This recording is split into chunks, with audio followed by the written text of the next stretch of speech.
கிட்டத்தட்ட ஒரு 5 மாவட்டத்துக்கு பிரச்சாரத்துக்கு போனோம். இந்த மாதிரி எதுவுமே நடக்கல. ஆனால் கரூரில் மட்டும் ஏன் எப்படி நடக்குது, எப்படி நடக்குது? மக்களுக்கு எல்லா உண்மையும் தெரியும். மக்கள் எல்லாத்தையும் பார்த்துக்கிட்டு இருக்கிறாங்க. கரூரை சேர்ந்த அந்த மக்கள் அந்த உண்மையெல்லாம் வெளியில் சொல்லும்போது எனக்கு கடவுளே நேரில் வந்து இறங்கி அந்த உண்மைகள்லாம் சொல்கிற மாதிரி எனக்கு தோணுச்சு.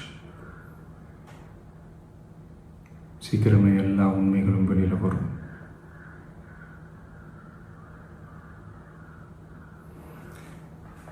எங்களுக்கு தரப்பட்ட இடத்துல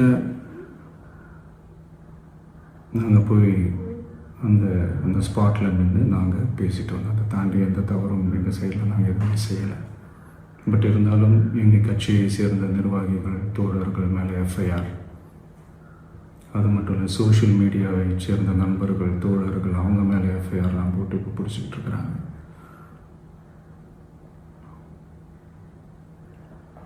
சிஎம் சார், உங்களுக்கு ஏதாவது இந்த பழி வாங்கணும் அப்படின்ற எண்ணம் ஏதாவது இருந்துச்சுன்னா என்ன வேணாலும் பண்ணுங்க.